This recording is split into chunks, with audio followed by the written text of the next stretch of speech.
स्वागत है आप सभी का हमारे चैनल पर। पिछली वीडियो में हमने दिल्ली सल्तनत के साहित्य के क्वेश्चन किए थे।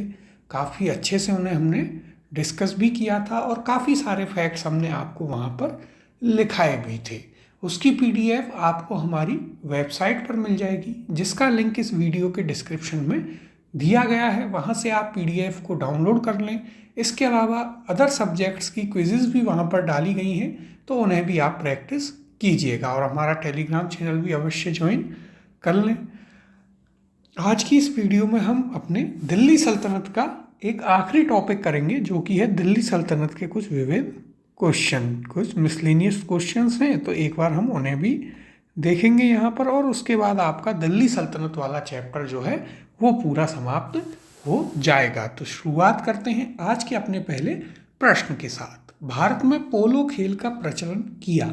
ऑप्शन है ए यूनानियों ने, ऑप्शन बी दिया है अंग्रेजों ने, ऑप्शन सी है आपके पास तुर्कों ने, और ऑप्शन डी है मुगलों ने।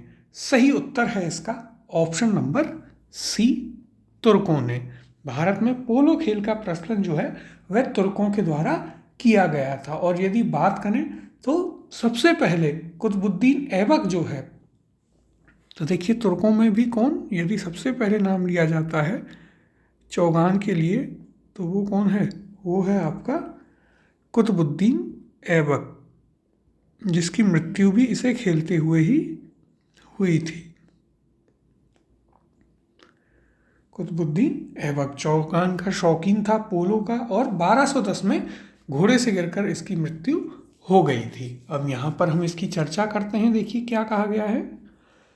भारत में पोलो खेल का प्रचलन तुर्कों ने किया था। ज्ञातव्य है कि कुतुबुद्दीन ऐबक पोलो अर्थात चौगान का शौकीन था। इसी खेल के दौरान घोड़े से गिर जाने के कारण 1210 ईस्वी में उसकी मृत्यु भी हुई थी। ये हमने आपको शुरुआत में पढ़ाया भी था जब हम गुलाम वंश के बारे में बात कर रहे थे। अब अगला प्रश्न देखते हैं। सूची 1 तथा सूची 2 को सुमेलित कीजिए तथा नीचे दिए गए कूट से सही उत्तर चुनिए। सूची 1 में सुल्तान है और सूची 2 में उनके द्वारा किए गए काम हैं। तो देखिए सूची 1 है फिरोज शाह तुगलक, बलबन, अलाउद्दीन खिलजी और जहांगीर। सूची 2 है दीवाने रियासत, नौरोज, नहरों का निर्माण और सर थॉमस रो। अब इन्हें सुमेलित करते हैं एक एक करके। तो देखिए सबसे पहले क्या है, सबसे पहले है फिरोज शाह तुगलक। तो फिरोज शाह तुगलक ने क्या किया था, उसने सर्वाधिक नहरों का निर्माण करवाया और उनसे पानी लेने वाले जो किसान थे उन पर कौन सा कर लगाया, शके हर्ब लगाया था। तो ये आपका 3 से मैच होगा। इसके बाद है बलबन। तो देखिए बलबन क्या करता था, बलबन के द्वारा नौरोज का त्यौहार जो है वो प्रारंभ किया गया। तो ये आपका 2 से मैच होगा। फिर है अलाउद्दीन खिलजी। तो देखिए अलाउद्दीन खिलजी जो है उसके द्वारा क्या था, उसके द्वारा आर्थिक मामलों की देखभाल के लिए कौन सा एक डिपार्टमेंट बनवाया गया था, दीवाने रियासत। तो यह आपका 1 से मैच होगा। और जहांगीर के दरबार में सर थॉमस रो आया था, तो यह आपका 4 से मैच होगा। क्या युग्म बनता है, तो देखिए युग्म होगा ए का 3 है, बी का 2 है, सी 1 और डी 4। 3 2 1 4। देखते हैं किस ऑप्शन में है। तो देखिए option B A3 B2 C1 D4। Option number B यहाँ पर आपका सही उत्तर होगा। अब देखिए यहाँ पर क्या कहा गया है, राजधानी में आर्थिक मामलों की देखभाल के लिए दीवान ए रियासत विभाग की स्थापना अलाउद्दीन खिलजी ने की थी। फिरोज तुगलक ने नहरों का निर्माण कराया था। फारसी त्यौहार नौरोज को बलबन ने दिल्ली दरबार में प्रचलित किया था। और अंग्रेज सर थॉमस रो मुगल शासक जहांगीर के शासनकाल में भारत आया था। अब अगले प्रश्न की ओर चलते हैं। निम्नलिखित में से दिल्ली सल्तनत के किस सुल्तान के शासन काल में शाही महलों में हिंदू देवी देवताओं की पूजा होती थी? ऑप्शन है आपके पास ए कुतुबुद्दीन मुबारक खिलजी, ऑप्शन बी दिया है नासिरुद्दीन महमूद, ऑप्शन सी है आपके पास नासिरुद्दीन खुसरो शाह, और option number D Alauddin Masud Shah. देखिए एक इम्पॉर्टेंट क्वेश्चन है यहाँ पर, ये आपसे पूछा जा सकता है। सही उत्तर है इसका option number C, Nasiruddin Khusro Shah. तो देखिए दिल्ली सल्तनत में नासिरुद्दीन खुसरो शाह जो था, जो कि मुबारक शाह के बाद में सुल्तान बनता है, वो जो है ऐसा दिल्ली का सुल्तान था जिसके शासनकाल में सल्तनत में शाही महलों में हिंदू देवी देवताओं की भी पूजा हुआ करती थी। अब देखिए यहाँ पर क्या कहा गया है, दिल्ली सल्तनत के सुल्तान नासिरुद्दीन खुसरो शाह के शासनकाल में शाही महलों में हिंदू देवी देवताओं की पूजा होती थी। मुबारक शाह की हत्या के उपरांत खुसरो खान नासिरुद्दीन खुसरो शाह की उपाधि धारण कर दिल्ली की गद्दी पर बैठा था। अगला प्रश्न है, निम्नलिखित में से कौन सा युग्म सही सुमेलित नहीं है? तो देखिए एक तरफ यात्री हैं और दूसरी तरफ उनका देश दिया गया है। ऑप्शन है A Ibn Battuta Morocco, option B है Marco Polo Italy, option C दिया है अब्दुल रज्जाक तुर्की, और ऑप्शन नंबर डी है आपके पास नूनिज पुर्तगाल। तो देखिए इन्हें एक एक करके देखते हैं। सबसे पहला क्या है, इब्न बतूता मोरक्को, यह है आपका बिल्कुल सही है। इब्न बतूता क्या है, ये मोहम्मद बिन तुगलक के समय पर आया था और मोरक्को का रहने वाला था। इसकी पूरी कहानी हमने आपको बताई थी कि इसको दिल्ली का काजी भी बनाता है, फिर लड़ाई हो जाती है तो चीन भेज देता है, वहाँ ये परेशान हो जाता है और वहाँ से फिर परेशान होकर के सीधे कहाँ चला जाता है, ये अपने देश मोरक्को चला जाता है और वहाँ से लिखता है कि मोहम्मद बिन तुगलक बहुत ज्ञानी आदमी है लेकिन एक नंबर का पागल भी है। फिर देखिए ऑप्शन बी है मार्को पोलो इटली, तो यह भी आपका बिल्कुल सही है। मार्को पोलो इटली का था और ये मारवर्मन जो था, पांडे राजा हुआ करता था एक, मारवर्मन, उसके समय में भारत आया था। फिर ऑप्शन सी दिया है अब्दुल रज्जाक तुर्की, तो देखिए यह आपका गलत है, यानी कि उत्तर हो जाएगा ऑप्शन नंबर सी। तो देखिए ये तुर्क का ना होकर के कहाँ का था, अब्दुल रज्जाक था आपके ईरान का। कहाँ का था, ईरान का था। तो ये आपको याद रखना है। और ये अब्दुल रज्जाक जो है वो देवराय द्वितीय के शासनकाल में कहाँ आता है, ये आया था किसके शासनकाल में, देखिए देवराय द्वितीय के शासनकाल में विजयनगर में आया था। आपको अभी परेशान नहीं होना है क्योंकि विजयनगर वाला हम आपको चैप्टर भी कराएंगे। और फिर है नूनिज पुर्तगाल, ये आपका बिल्कुल सही है, ये भी पुर्तगाली था और इसने आपके विजयनगर साम्राज्य की ही यात्रा की थी। अब यहाँ पर देख लेते हैं क्या कहा गया है, तो देखिएगा इब्न बतूता मोरक्को का यात्री था। कहाँ का था, मोरक्को का। यह मोहम्मद बिन तुगलक के कार्यकाल में भारत आया था। इसके बाद मार्को पोलो आपको दिया गया है। मार्को पोलो वेनिस इटली का प्रसिद्ध यात्री था। वह पांड्य शासक मारवर्मन कुलशेखर के समय में भारत आया था। ईरानी राजदूत, तो देखिए ईरानी राजदूत कौन था, अब्दुल रज्जाक देवराय द्वितीय के शासनकाल में विजयनगर आया। और नूनिज एक पुर्तगाली यात्री था और अश्व व्यापारी था, इसने भी विजयनगर की यात्रा की थी। तो ये पॉइंट्स आपको इनके बारे में याद रखने हैं। अगला प्रश्न देखते हैं। निम्न यात्रियों के पधारने का क्या अनुक्रम रहा? नाम दिए गए हैं, पहला इब्न बतूता, दूसरा ट्रेवरनियर, तीसरा अल-बरूनी और चौथा मनूची। ऑप्शन दिए गए हैं ए 1 2 3 4, ऑप्शन बी है 3 1 2 4, ऑप्शन सी दिया गया है 2 3 4 1 और ऑप्शन डी है 4 1 2 3। तो देखते हैं, देखिए इन यात्रियों को। सबसे पहले यदि हम बात करें तो इनमें से कौन आता है, तो देखिए सबसे पहले इनमें से आता है अल-बरूनी। तो अल-बरूनी आपका 1 नंबर पर आएगा। क्यों, तो देखिए अल-बरूनी जो है वो महमूद गजनवी के काल से जो है यहाँ पर भारत में रह रहा था। तो ये आपको याद रखना है। कब आया था अल-बरूनी, तो ये आया था आपके, हमने आपको बताया भी था, महमूद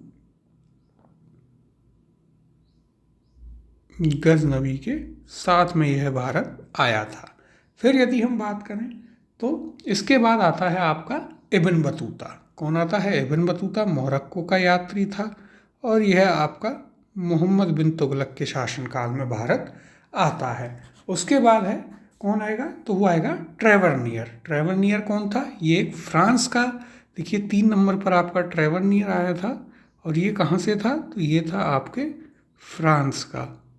और ये किसके शासनकाल में भारत आया, तो यह आपके आता है शाहजहां के शासनकाल में। किसके शासनकाल में, तो ये शाहजहां के शासनकाल में आया था। अभी हम मुगल साम्राज्य जब पढ़ेंगे तब इसके बारे में बात और करेंगे। और मनुची, तो इसके बारे में यदि हम बात करें तो ये सबसे अंत में आया था। मनुची आया सबसे अंत में, और ये दारा शिकोह के टाइम पर था। जो औरंगजेब का भाई था दारा शिकोह, उसकी सेना में यह हुआ करता था। तो देखिए क्या क्रम बनता है, क्रम बनता है आपका 3, 1, 2 और 4। किस ऑप्शन में है, ऑप्शन नंबर बी इसका सही उत्तर होगा। अब देखिए यहाँ पर हम चर्चा भी कर लेते हैं इसके बारे में। तो सबसे पहले अलबरूनी। अलबरूनी खीवा प्राचीन ख्वारिज़म का निवासी था। महमूद गजनवी की भारत विजय से पहले वह एक विद्वान तथा राजनयिक के रूप में खीवा वंश के अंतिम शासक के दरबार में था। महमूद गजनवी के भारत पर आक्रमण के समय वह उसके साथ ही भारत आया था। आगे देखते हैं और क्या चीज़ें कही गई हैं। तो देखिए यहाँ पर इब्न बतूता के बारे में बात की गई है। तो इब्न बतूता के बारे में यदि हम बात करें तो ये मोरक्को अफ्रीका का यात्री था।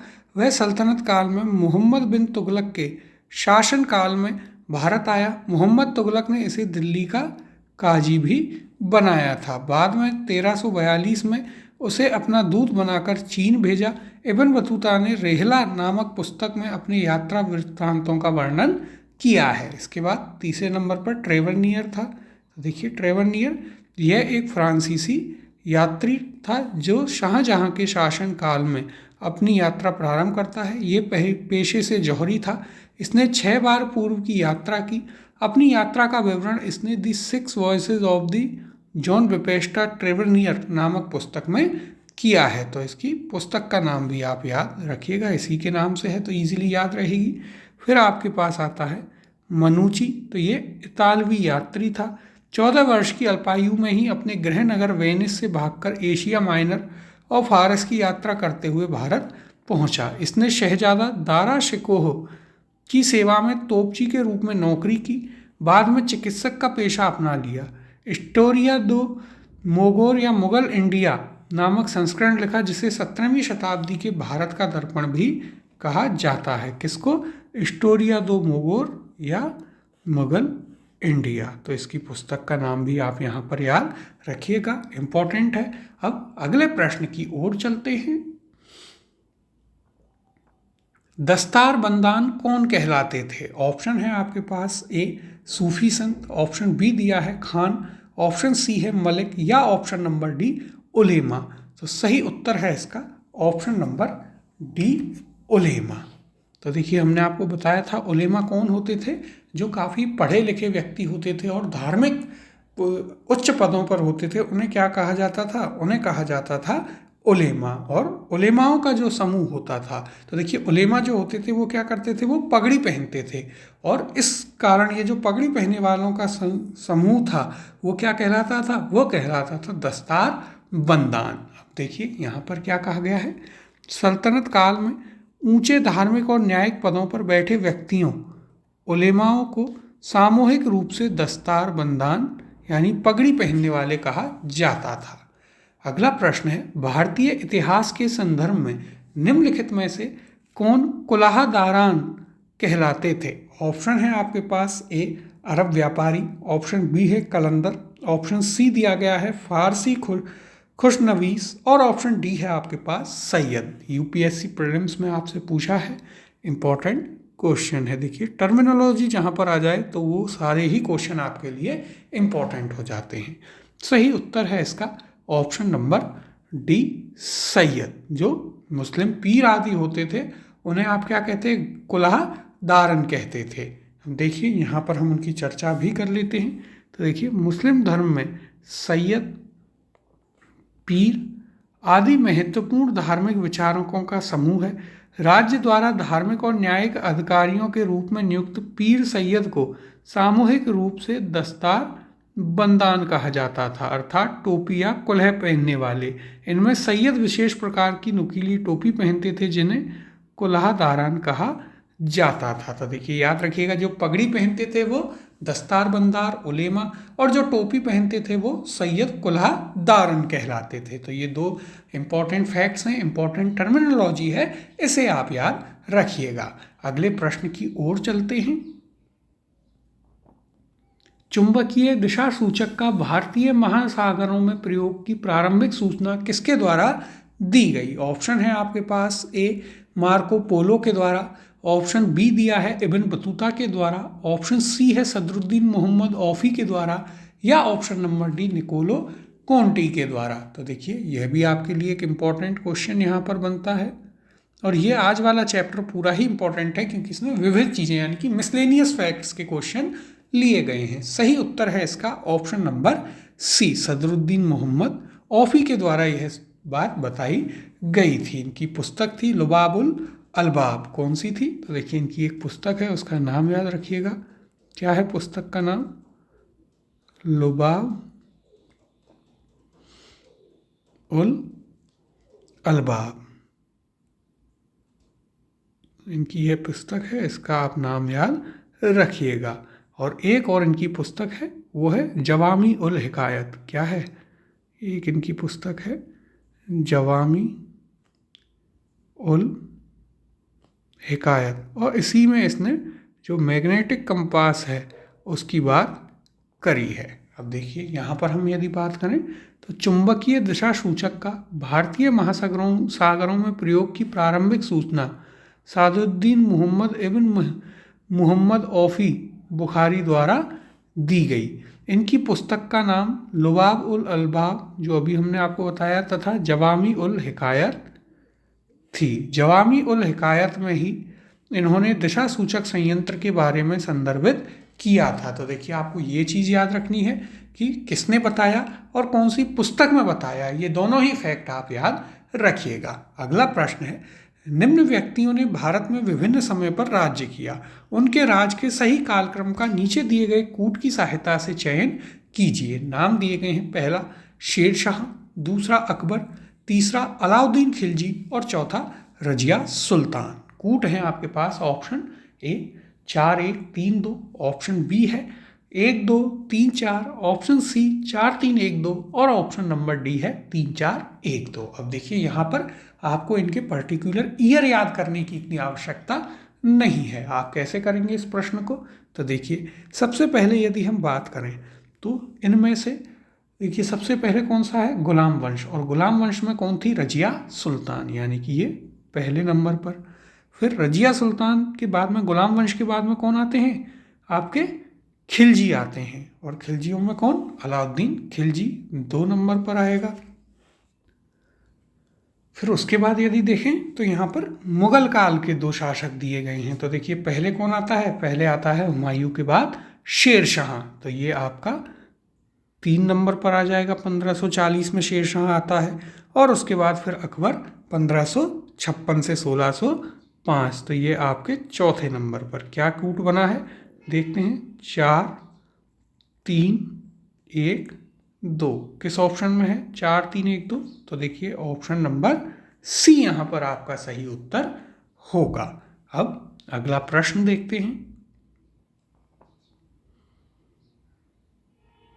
सूची 1 को सूची 2 से सम्मिलित कीजिए और नीचे दिए गए कूट से सही उत्तर चुनिए। सूची 1 में युद्ध हैं और सूची 2 में उनका वर्ष दिया गया है। तो देखते हैं, सूची 1 चंदवाड़ का युद्ध, तैमूर का आक्रमण, तालीकोटा का युद्ध और घाघरा का युद्ध। इसके बाद आपको वर्ष दिए गए हैं 1398, 1194, 1529 और 1565। अब इन्हें एक एक करके सुमेलित करते हैं। तो देखिए सबसे पहले चंदवाड़ या चंदावर का युद्ध, ये होता है आपके 1194 में। कब होता है? 1194 में। उसके बाद तैमूर का आक्रमण हम सभी जानते हैं 1398, 1 से मैच होगा। तालीकोटा का युद्ध होता है आपके 1565 में, 4 से मैच। और घाघरा का युद्ध आपके 1529, जो कि 3 से मैच होगा।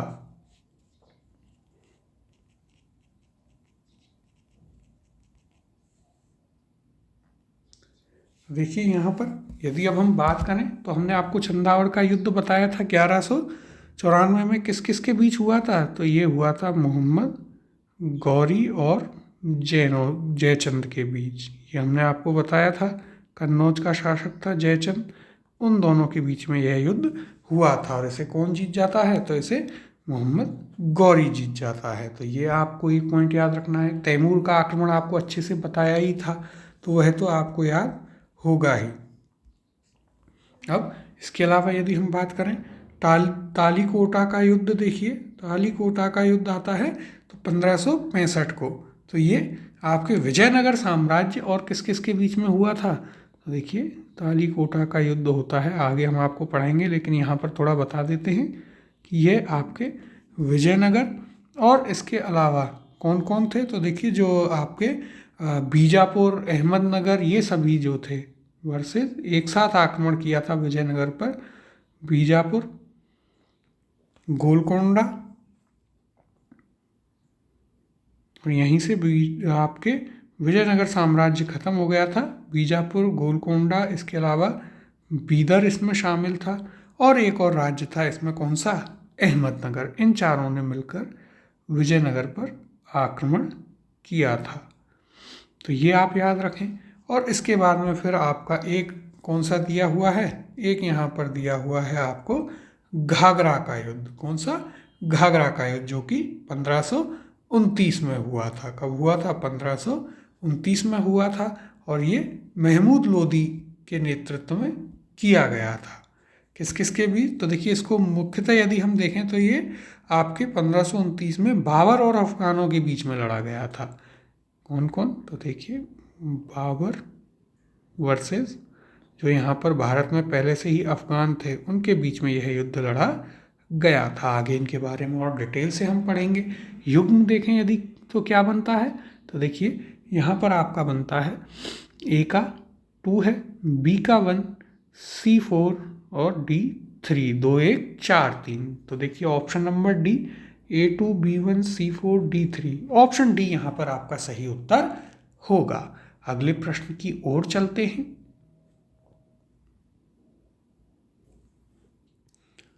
निम्नलिखित में से कौन सा युग्म सुमेलित नहीं है?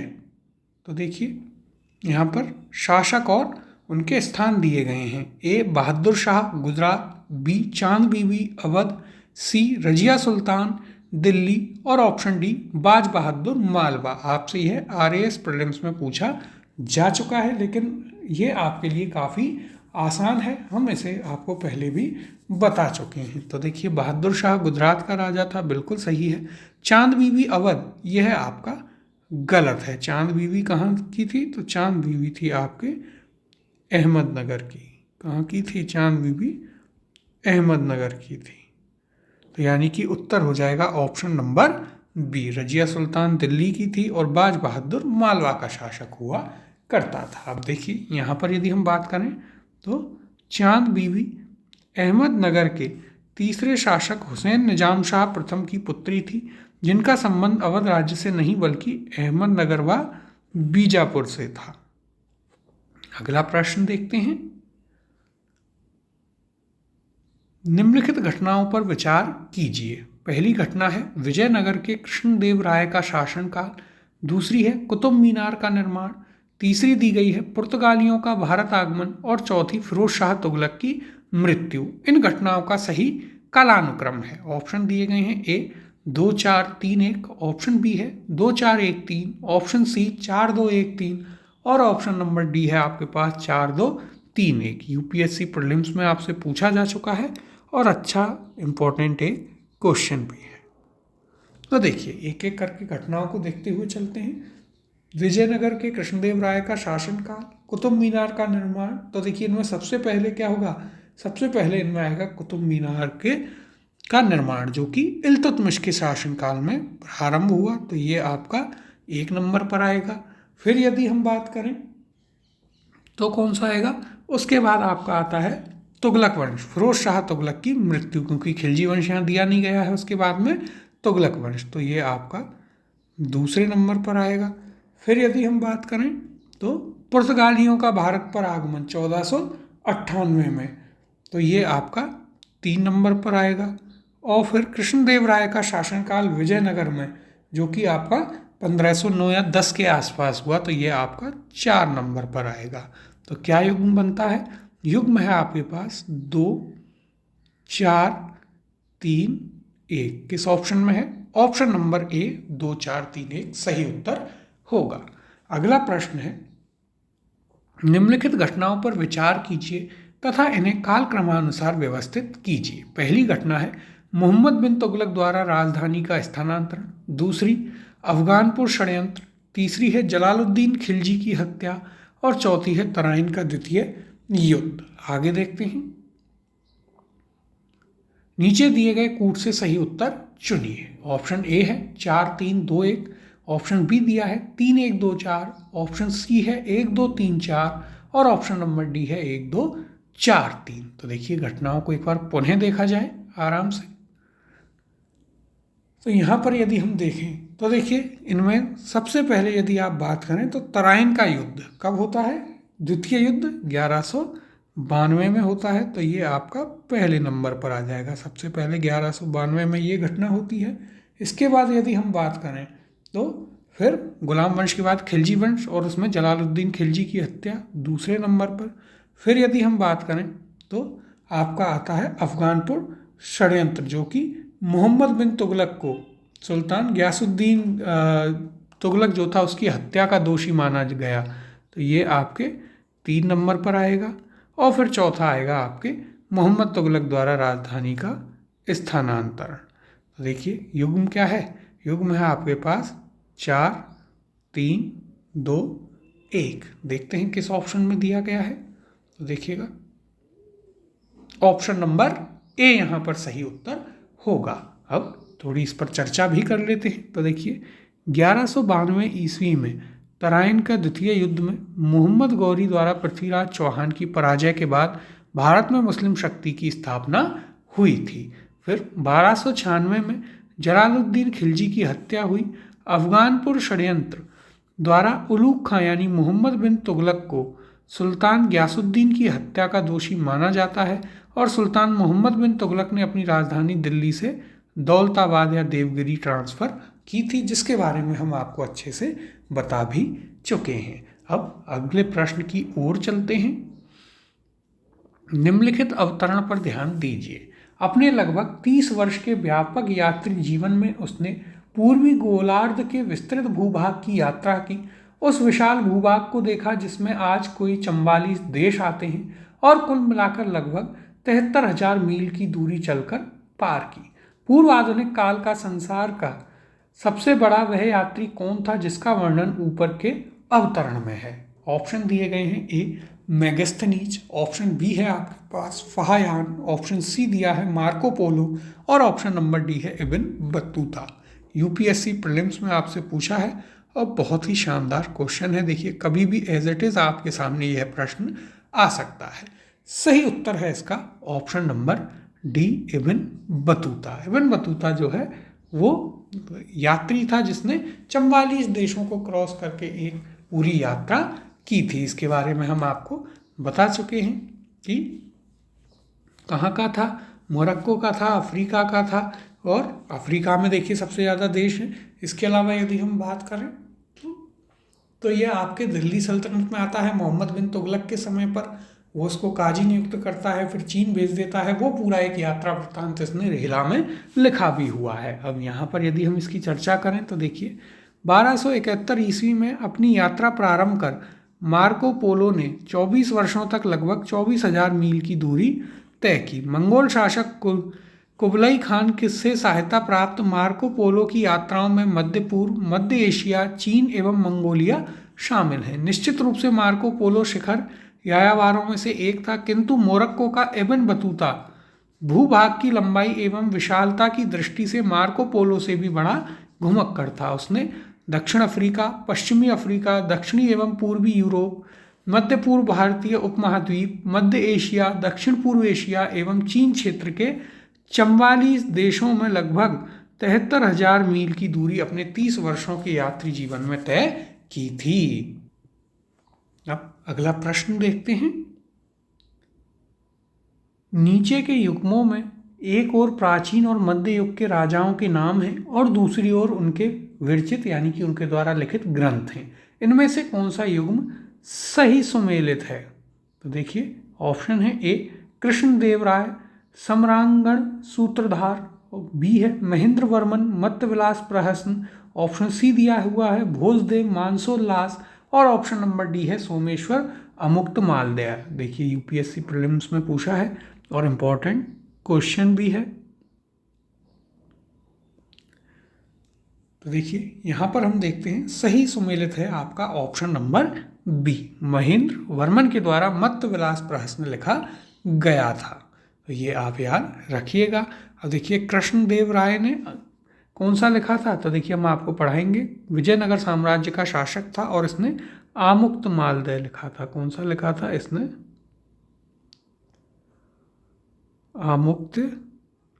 आमुक्त मालदय इसके द्वारा लिखा गया था। फिर इसके अलावा यदि हम बात करें तो आपका आता है और मत्तविलास प्रहसन, ये किसके द्वारा? तो ये आपके यहाँ पर देखिए महेंद्र वर्मन के द्वारा, बिल्कुल सही है। इसके अलावा भोज जो है ये आपके संग्रांगण सूत्रधार को लिखता है। किसको? तो देखिए भोज आपका संग्रांगण सूत्रधार को, और फिर आपके सोमेश्वर जो था उसने किसकी? मनोल्लास की रचना की थी। तो ये आपका इससे आपको मैच करके रखना है, यानी कि ये चीज़ें आपको याद रखनी है। अब यहाँ पर यदि हम चर्चा करें इसके ऊपर तो देखिए क्या कहा गया है। विजयनगर के शासक कृष्णदेव राय ने तेलुगु भाषा में आमुक्त मालदय की रचना की थी। मत्तविलास प्रहसन की रचना पल्लव शासक महेंद्र वर्मन प्रथम ने की। भोज ने सम्रांगण सूत्रधार एवं सोमेश्वर ने मानसोल्लास नामक ग्रंथ की रचना की थी। अब अगले प्रश्न की ओर चलते हैं। दिल्ली सल्तनत के किस वंश ने सबसे कम समय तक शासन किया था? ऑप्शन दिए गए हैं ए खिलजी, ऑप्शन बी है तुगलक, ऑप्शन सी है आपके पास सैयद और ऑप्शन डी दिया गया है लोदी। तो देखिए सही उत्तर होगा इसका ऑप्शन नंबर ए खिलजी वंश। खिलजी वंश ने जो है सबसे कम वर्षों के लिए शासन किया था। सबसे लंबा तुगलक वंश था। सबसे लंबा शासन किसने किया था? तो वो किया था लॉन्गेस्ट आपके तुगलक वंश ने। अब देखिए यहाँ पर यदि हम बात करें तो दिल्ली सल्तनत में गुलाम वंश के सुल्तानों ने, तो देखिए गुलाम वंश ने कब से? 1206 से 1290 तक। उसके बाद आपका खिलजी वंश आता है जिसने 1290 से 1320 तक शासन किया। फिर तुगलक वंश है जिसने 1320 से 1412 तक, ऑलमोस्ट 100 साल तक ही इनका शासन चला गया। और सैयद वंश के शासकों ने 1414 से 1451 तथा लोदी वंश ने 1451 से 1526 तक शासन किया था। अगला प्रश्न है आइन उल मुल्क मुल्तानी ने इनमें से किस शासक के अधीन सेवा नहीं की थी? ऑप्शन है आपके पास ए अलाउद्दीन खिलजी, ऑप्शन बी है मोहम्मद बिन तुगलक, ऑप्शन सी दिया गया है फिरोज शाह तुगलक और ऑप्शन नंबर डी इल्तुतमिश। तो देखिए आइन उल मुल्क मुल्तानी कौन था? तो यह एक सेनापति हुआ करता था और इसने किस सुल्तान के अधीन अपनी सेवा नहीं दी थी? तो सही उत्तर हो जाएगा इसका इल्तुतमिश। ऑप्शन नंबर डी आपका सही उत्तर होगा। अब देखिए यहाँ पर यदि हम बात करें तो आइन उल मुल्क मुल्तानी ने अलाउद्दीन खिलजी, मोहम्मद बिन तुगलक, फिरोज शाह तुगलक के अधीन अपनी सेवाएं प्रदान की। अलाउद्दीन खिलजी ने 1305 ईस्वी में आइन उल मुल्क मुल्तानी को मध्य भारत भेजा जहां उसने मालवा पर विजय प्राप्त की। वह अपने अंतिम दिनों में दक्षिण विजय में व्यस्त रहा था। अगला प्रश्न देखते हैं।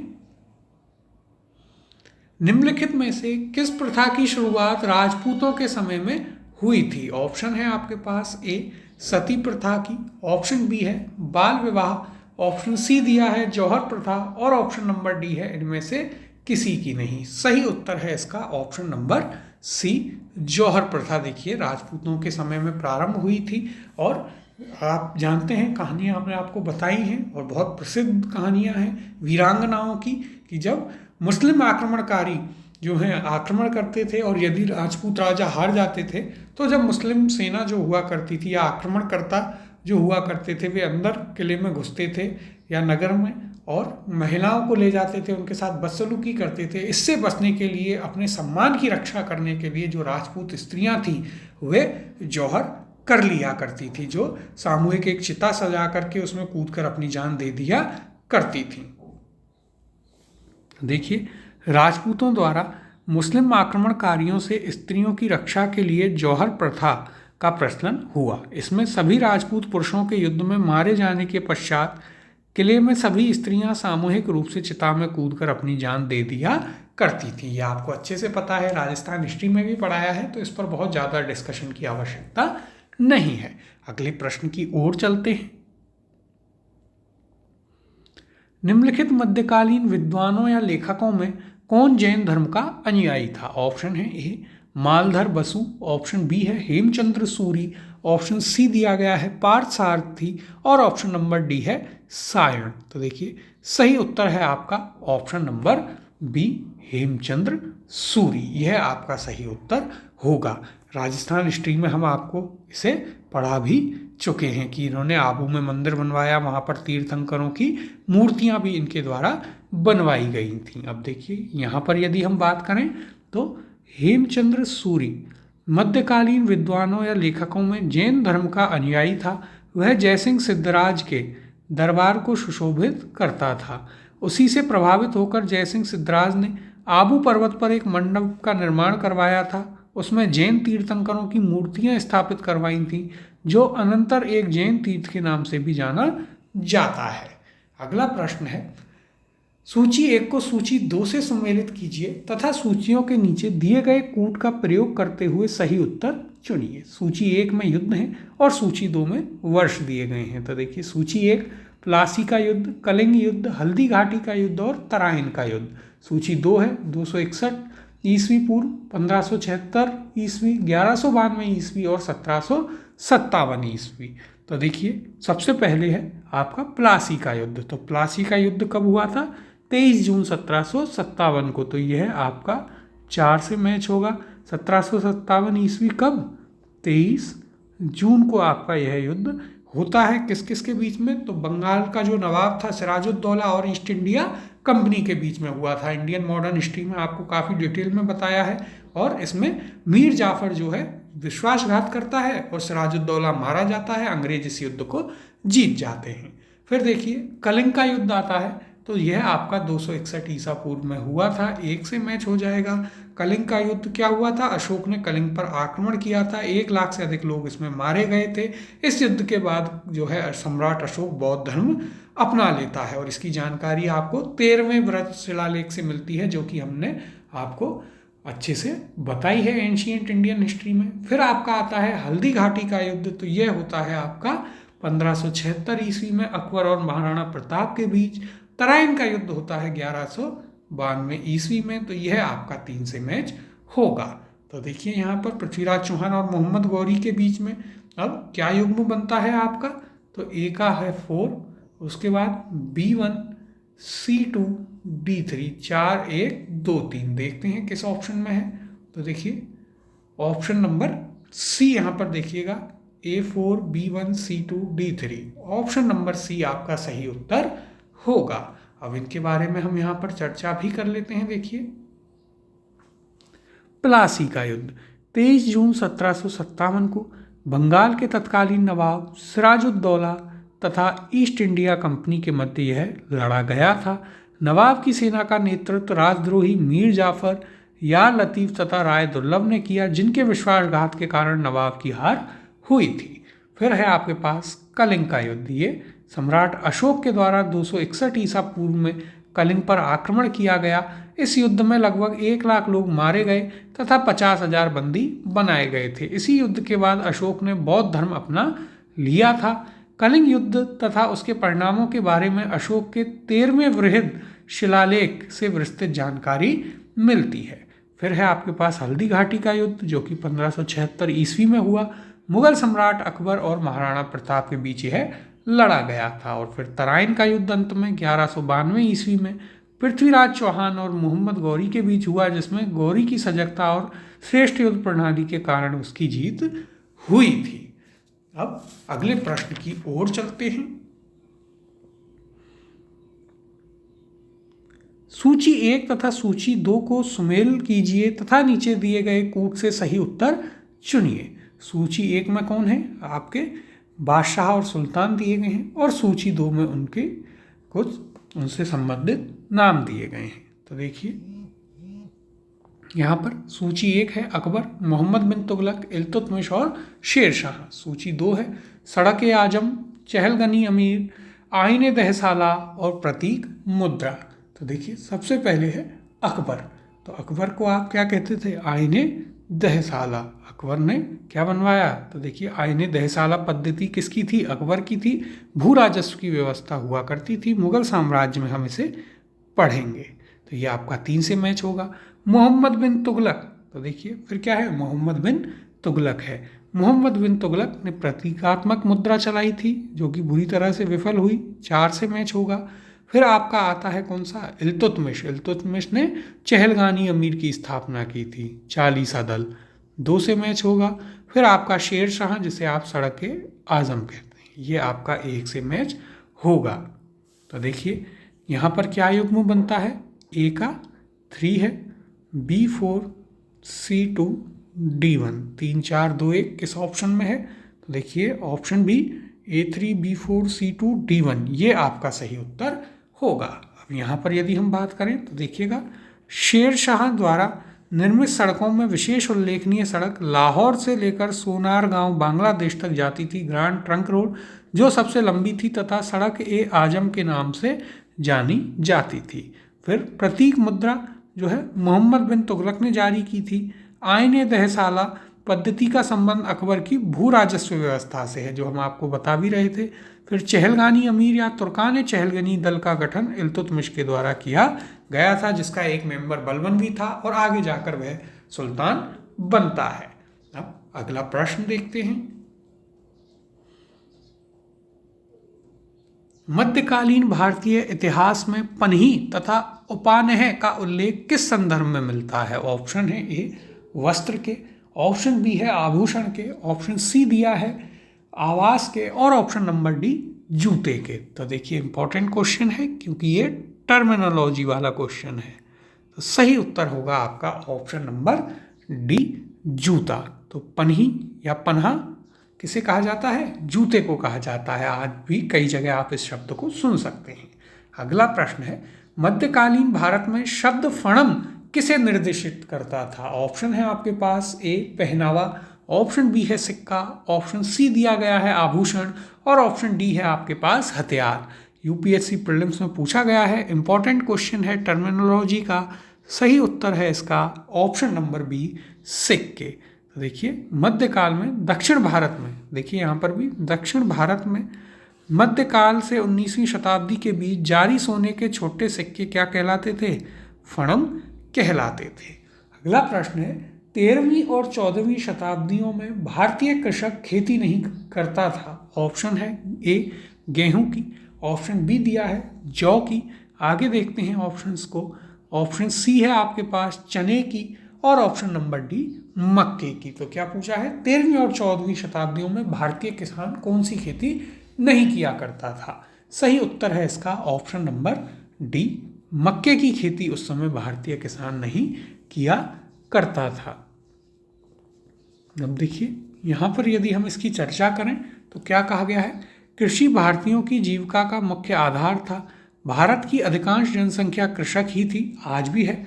उर्वर भूमि एवं सिंचाई के साधनों की व्यवस्था के कारण यहाँ उपज बहुत अधिक होती थी। देश के विभिन्न क्षेत्रों में भिन्न भिन्न फसलें बोई जाती थीं। 13वीं-14वीं शताब्दी में भारतीय कृषक गेहूं, जौ, चावल, कपास और चना आदि की खेती करते थे, परंतु वे मक्के की खेती नहीं करते थे। इब्न बतूता के अनुसार किसान वर्ष में 3 फसलें काटते थे। कौन कौन सी? धान, गेहूं, ईख और कपास की खेती वे बड़े पैमाने पर करते थे।